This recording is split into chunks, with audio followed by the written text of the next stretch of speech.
बोलो बोलो। तारानगर के लिए आप तारानगर तहसील का एक शिष्टमंडल आज हमारे एआईसीसी के सचिव और राजस्थान के सह प्रभारी माननीय काजी निजामुद्दीन जी से मिलने के लिए सर्किट हाउस चूरू में आया। हमारे इस शिष्टमंडल में पार्टी के सारे पदाधिकारी, लगभग सारे सरपंच, बीडीसी मेंबर, जिला परिषद सदस्य, सारे लोगों ने ये मांग रखी कि हम तारानगर विधानसभा क्षेत्र के स्थानीय उम्मीदवार के रूप में मांग करने आए हैं। हमने जातिगत समीकरण के लिए 4 नाम भी सुझाए हैं और इसके अलावा भी उनमें राजपूत समुदाय में सुरेंद्र सिंह मैन, ब्राह्मण समुदाय में डॉक्टर महेश शर्मा, मेघवाल समाज में पूर्व प्रधान जय सिंह मेघवाल और जाट समुदाय में नरेश सारंग जेलदार का नाम सर्वसम्मति से इनको सजेस्ट किया है। इसके साथ ही हमने हाईकमान को यह भी निवेदन किया है कि यदि इसके अलावा जिस किसी भी स्थानीय उम्मीदवार को हाईकमान टिकट देने चाहिए, हम सर्वसम्मति से तहे दिल से उसके साथ हैं। बस हमारी कर जोड़ प्रार्थना हमने हाईकमान से ये की है कि हमें बार का उम्मीदवार चाहे वो कोई भी हो हमें स्वीकार्य नहीं है। बुढ़ानिया जी कैसे बिल्कुल है क्या? बुढ़ानिया जी चूंकि हमारी विधानसभा क्षेत्र के उम्मीदवार नहीं है, मैं ये कहना चाहता हूँ कि बुढ़ानिया जी ने सरदार शहर से एमएलए का चुनाव लड़ा, वापस मुड़ के सरदार शहर की तरफ नहीं देखा। कल को तारानगर से नहीं लड़ेंगे तो मुड़ के तारानगर की तरफ नहीं लगेंगे। हमारा टाइम खराब होता है, हमारा एक नेता चला जाता है, हम कार्यकर्ताओं को पग पग पे काम करना पड़ता है। कौन है बाहर का आदमी तो जब मर्जी में आए अपना झोली डंडा समेटा और चला जाएगा। क्या करेंगे स्थानीय लोग? जी आप सब सहमत है एक नाम पर? हाँ, हम सब सहमत हैं। और मासिंह जी ने जो निवेदन किया है ये पूरी तारानगर विधानसभा के जन समुदाय का, हर समुदाय का सर्वहिताय और सर्व सुखाय के हिसाब से निर्णय लिया गया है और तारानगर का पूरा आवाम इससे सहमत है। जो तारानगर में जो काम किए हैं बुढ़ानिया जी ने, उनका क्या? आदरणीय मुख्यमंत्री महोदय का सारा एजेंडा था, उसके तहत काम किया था। बुढ़ानिया जी की अपन यदि बात करें तो मैं समझता हूं कि 40 साल की राजनीति में ये सिर्फ तारानगर में ही काम हुआ है। इतने बड़े नेता थे, चांदी की सड़क बनवा देते तारानगर और चूरू के अंदर।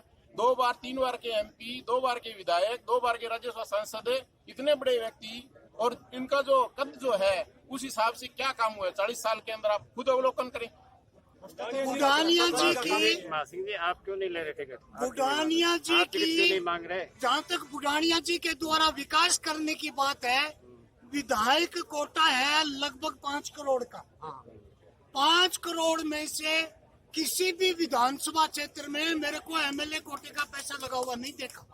हमें नहीं मालूम कि वो बुढ़ानिया का जो विधायक कोटा था वो खर्च कहाँ हुआ है, हमें नहीं मालूम। कांग्रेस नेतृत्व है, कांग्रेस नेतृत्व आपकी मानेगा क्या? कांग्रेस का प्रदेश नेतृत्व आपकी बात मानेगा क्या? कांग्रेस का नेतृत्व है वो आपकी बात मानेगा क्या? हमारी बात कांग्रेस नेतृत्व क्यों नहीं मानेगा? कांग्रेस नेतृत्व तो पार्टी की कार्यकर्ताओं की भावनाओं के अनुरूप ही कार्य करता है और जब यूनानिमसली पार्टी कार्यकर्ता सहमत है कि भाई हम स्थानीय उम्मीदवार हमारे यहाँ होना चाहिए तो हाईकमान क्यों नहीं मानेगा? हाईकमान को तो सीट चाहिए, हाईकमान कोई अपनी सीट हराना चाहेगा क्या? ठीक है, थैंक यू। नरेंद्र जी बोलिए। सुरेंद्र जी, अभी हमारे डॉक्टर महेश जी, मासिंह जी, नरेंद्र जी दूत और ये हमारा पूरा मंडल मिलने के लिए आया है। सबसे बड़ी समस्या तो क्या है मैं आपको बताऊं, जब विधानसभा का चुनाव हो हम लोग इतनी मेहनत करते हैं और बुढ़ानिया जी को वोट दिलवाते हैं और लोकसभा का चुनाव आता है तो बुढ़ानिया जी बीजेपी के कैंडिडेट से साठगांठ करके अब वो चले जाते हैं आगे। ये शर्त हुई थी पिछली बार, हम सभी लोग जितने भी थे बुढ़ानिया जी के साथ में जुड़े हुए थे। चुनाव होने के बाद में बुढ़ानिया जी ने अपने 2 3 4 दलाल पकड़े दलालों के माध्यम से उन्होंने काम किया। और अभी हमारे मासिन जी साहब बता रहे हैं, बिल्कुल सही बात है, 5 करोड़ रुपया मिलता है। कोई भी विधानसभा में किसी भी ग्राम पंचायत में 1 रुपया दिखाओ आप बता करके कि ये जो बुढ़ानिया जी ने लगाया है। बुढ़ानिया जी केवल इसी क्षेत्र में लड़ाई के सिवा कुछ नहीं किया। वहाँ का नगर पालिका चेयरमैन, उनके साथ में जो पार्षद हैं, भाई 27 पार्षदों में 27 पार्षद खिलाफ इस्तीफा दे रहे हैं कांग्रेस के। और जो हमारे भूतपूर्व सरपंच, वर्तमान सरपंच, बीडीसी सर लोग जुड़े हुए हैं, सबके सब लोग कांग्रेस छोड़ के भाग रहे हैं। देन बुढ़ानिया जी, ये बिल्कुल कतई सहन नहीं होगा। बुढ़ानिया जी और आला कमान सुने, हम लोग खानदानी कांग्रेसी हैं। अगर ये खिलवाड़ रहा तो आला कमान सोच समझ करके टिकट दें। पिछली बार तो हमने मान सम्मान किया, मालूम था कि बुढ़ानिया जी 3 बार राज्यसभा रहे, 2 बार लोकसभा रहे, उसके बाद में एमएलए रहे, यहाँ आएंगे तारानगर में कुछ अच्छा काम करेंगे। सेवा लड़ाई का दलालों के अलावा कुछ काम नहीं किया। कतई स्वीकार नहीं है। टिकट मिली तो क्या करेंगे आप? बुढ़ानिया जी को टिकट अगर पार्टी देती है तो पार्टी सोचे ऊपर। अब तो हम तो क्या करें कार्यकर्ता, बुढ़ानिया जी स्वीकार नहीं है। स्थानीय कोई भी हो, किसी को भी दे, बाहर का कैंडिडेट का क्या लेना देना है। अब आज इतने वर्षों से लोग काम कर रहे हैं और चुनाव जीतने के बाद में लोग इधर उधर घूम रहे हैं, भ्रष्टाचार के अलावा कुछ नहीं हुआ। ये हमारा सबका एक ही कहना है कि बुढ़ानिया जी कतई स्वीकार नहीं, बाहर का उम्मीदवार स्वीकार नहीं। तारानगर विधानसभा क्षेत्र का जाया जन्मा कोई भी हो, वो हमें सबको स्वीकार है। क्यों स्वीकार है? बिल्कुल। कांग्रेस पार्टी जिंदाबाद, हम सब एक है। हाँ नरेंद्र जी, आपका क्या कहना है, किसको टिकट? देखिए, आज हाईकमान को ये मैसेज, ये संदेश देने आए हैं कि तारानगर में वर्तमान विधायक से बड़ी नाराजगी है आमजन में, कार्यकर्ताओं में, पार्टी नेता में। और आज जो यहाँ मिलने आए हैं एआईसीसी सचिव और सह प्रभारी राजस्थान से, उनमें सभी पार्टी कार्यकर्ता हैं, वरिष्ठ नेता हैं, कार्यकर्ता हैं और आम कार्यकर्ता जो बूथ पे लड़ाई लड़ते हैं, वो सारे लोग आज यहाँ आए हैं। और हाईकमान को ये मैसेज देने आए, ये संदेश देने आए कि हमें वर्तमान विधायक नरेंद्र बुढ़ानिया और कोई भी भारी व्यक्ति स्वीकार्य नहीं है, सिर्फ स्थानीय आदमी। हमने हालांकि सुझाने के लिए 4 नाम सुझाए भी हैं, लेकिन हमारी तरफ से ये भी हमने ये पार्टी के लिए ये बंदिशें नहीं है कि वो किसी अन्य पे विचार ही ना करे। किसी पे भी स्थानीय आदमी कोई भी हो, हमारे लिए सब स्वीकार्य है, लेकिन बाहरी आदमी और वर्तमान विधायक नरेंद्र बुढ़ानिया किसी भी सूरत में स्वीकार्य नहीं है।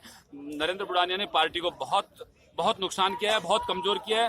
पिछले 4.5 साल हो गए, 4.5 साल में एक पार्टी की बैठक नहीं हुई है तारानगर विधानसभा में, एक पार्टी की बैठक जहां पार्टी कार्यकर्ता किसी प्लेटफॉर्म पे अपनी जायज बात रख सके, अपनी मांग रख सके।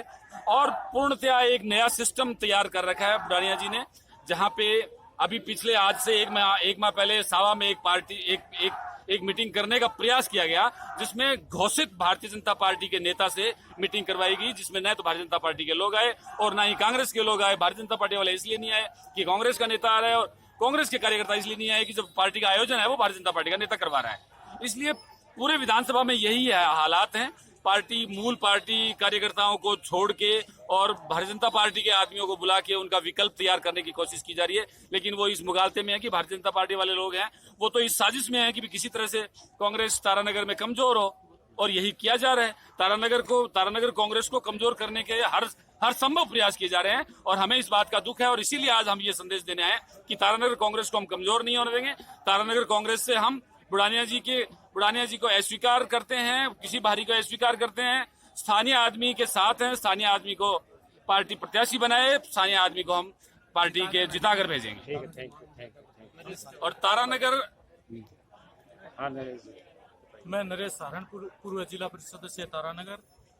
और आज हम हमारे सह प्रभारी आदरणीय काजी निजामुद्दीन जी से मिलने के लिए पूरा डेलीगेशन, पूर्व पंचायत समिति सदस्य, पूर्व सरपंच, वर्तमान सरपंच, कम से कम सैकड़ों की तादाद में मुख्य कार्यकर्ता हर पंचायत से आज यहाँ मिलने के लिए आए हैं। हमारा स्थानीय विधायक भ्रष्टाचार में लिप्त है और कार्यकर्ताओं की अनदेखी करता है, और दलाली और भ्रष्टाचार इतना ज्यादा तारानगर के अंदर है कि जिसकी कोई सीमा नहीं है। और जो रही बात है विकास की, तो ये एक मुख्यमंत्री जी के लेवल का काम है जो वो सभी हुआ है, लेकिन अगर विधायक कोटे की बात करें तो कहीं पे भी हमें ये नजर नहीं आ रहा है कि विधायक जी ने ये फलां काम फलां पंचायत में करवाया है। इसलिए हम सारे लोग इकट्ठा होकर स्थानीय के मुद्दे पर एकजुट हैं, और अगर किसी बाहरी व्यक्ति को अगर पीछे अगर कोई बारी व्यक्ति टिकट ले गया है तो भी मुंह के खानी पड़ी है। अगर आगे भी अगर बुढ़ानिया जी आएंगे तो हम पुरजोर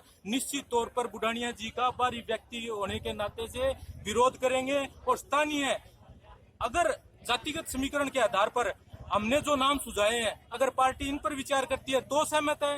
अगर स्थानीय किसी दूसरे व्यक्ति को अगर पार्टी टिकट देती है तो स्थानीय के साथ हम जी और जान से हैं, इसको हम कतई बर्दाश्त नहीं करेंगे। ये हमारा खुल्लम खुल्ला आपके मीडिया के माध्यम से और प्रभारी मोदी को भी हमने हमारी भावनाओं से अवगत करवा दिए और आप भी हमारी भावनाओं से मीडिया के माध्यम से आगे अवगत करवाओ। Thank you.